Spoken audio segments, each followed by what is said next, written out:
So your child has additional needs and they've had a meltdown in public. What do you do?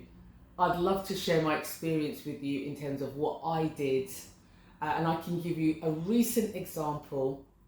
We went out over the weekend for my middle child's birthday, and my youngest son, who has additional need, has a meltdown, a major meltdown. Now, we all know what meltdowns are like when we're at home, in the comfort of our own home, in our safe space. So, there isn't anybody looking at you, judging at you, whispering behind your back, or you don't have to deal with those stares. But when you're in public, it's slightly different, let's just say that. So what happens was we went out for lunch. It was an absolutely glorious day here in the UK, and we went out for lunch for my middle child's birthday, and my youngest just wasn't having it. He was just, when we finally got seated, the host saw us. He has his sunflower lanyard, his push chair is like a disability push chair. It's quite big. It's got a sign on there that explains that the chair can't be folded down because this chair needs to be treated as a wheelchair. So when we go out, I make sure people know that my son does have additional needs. So we got seated, we ordered our food, and my youngest, he didn't want to sit down. My daughter brought crayons and paper for him to do some drawing and some colouring. I had packed his tablet as a last resort, just in case he wanted to watch something. I brought his toys in his bag, his biscuits, because I knew he would have his snacks. He didn't want anything, and he didn't want to be touched. He wanted to just have a meltdown. He wanted to kick and he wanted to scream. And actually, in that moment, I didn't feel embarrassed. I didn't. I just knew that was my son. I normalized it. And, the other guests in the restaurant, surprisingly, they didn't stare. I didn't feel that judgment. I was just, that's my child. That's normal for me. I'm hoping nowadays that society, accepts our or additional needs children, and they're so used to these things happening. So he had his moments. I made sure that he was safe. Obviously, he wasn't at home, so I just make sure that the chairs were pulled away. He was rolling around on the floor, and his dad just said, "Okay, let me just take him out," because we were sat outside eating, and his dad just took him and said, "Okay, let's just go for a walk," and took him out, and he calmed right down. Now, it was particularly hot in the UK, so it could have been that, he was sensory seeking, he was overheating. Remember, my son doesn't speak, so it's sometimes difficult to interpret what he's saying or how he's trying to communicate to us. But after about 5 or 10 minutes, he did calm down, but it just got to a point where we thought, okay, we're just going to eat and we're going to go, and yes, it was a little bit, upsetting that we couldn't spend a nice afternoon out eating, which we rarely do. We rarely leave as a family and go out and do things like that. But that time that we had just having our meal, it could have been, 20 to 30 minutes. That was okay, because we were able to leave, and my son was able to, leave the house and enjoy the fresh air and the countryside. And I think really this is just about me saying to you, don't worry about it. It's going to happen, and I think that's where, and I say this with respect, and I think that's where me and my son's father differ, where his father would panic and think, oh my goodness, people are looking, we can't go out, maybe we should have stayed at home. And I'm more, it's okay, it's going to happen. This is how our son communicates. And actually, if we keep our children away who have additional needs, if we keep them away from society, we're not exposing them to the world. Why should we hide them away?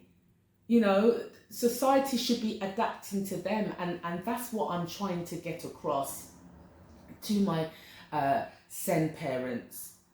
That take them out, enjoy life with them.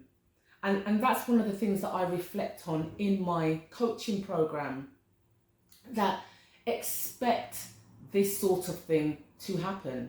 So I touched on why the meltdown could possibly have happened. He could have been just really hot and uncomfortable, and you know, I did try my best to keep him cool. We were under shelter and had shade, etc. Again, he could have just been overstimulated. You know, we weren't the only people that were out that day. There was a lot of people around. You know, we were in a restaurant environment. He could have just been overstimulated. Or maybe I didn't meet one of his needs. Again, it's just about me trying to interpret what he wants. And it could have just been a sensory overload. By doing research and educating myself and really, really knowing my son, I know what works, and that's lowering my tone. If you raise your tone, you're adding to the meltdown. You're adding to the anxiety, and actually when they're having a meltdown, they probably can't even hear you. You know, they're not connecting with you. So you shouting and raising your voice, that is a normal response. That's a normal human response, don't get me wrong. But just try this for me. Just lower your tone and keep your body language calm. And that's exactly what I did over the weekend. You know, I tried to remove him, but I know with my son, the physical touch, he doesn't tolerate so much. So I just need to give him that time and that safe space to have his meltdown.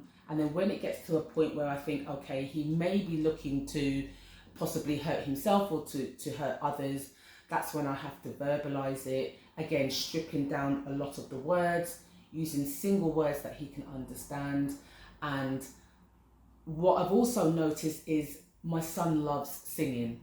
Now, I cannot sing for the life of me, but he loves nursery rhymes, and I have to do the actions with it. So when I start singing, you know, and doing the actions, that may get his attention, okay? It may not stop the meltdown straight away, but what I'm trying to do is to distract him, okay? Just to get a moment of just him pausing and giving him that reassurance that mummy's hair is going to be fine, you know, and singing the song and encouraging him to join with me. Now, for your child, there may be, you know, warnings of a meltdown. I know with my son, I rarely get the warnings. I mean, sometimes he may verbalize something. So he may make a sound, you know, like a crying, like a, and then I'll hear him running towards me, and that's it. And he'll just fling himself onto the sofa or jump on me. You know, sometimes I do get that sound as a pre-warning. Other times I just don't, you know, but in my mind, I just have to say, it's going to happen.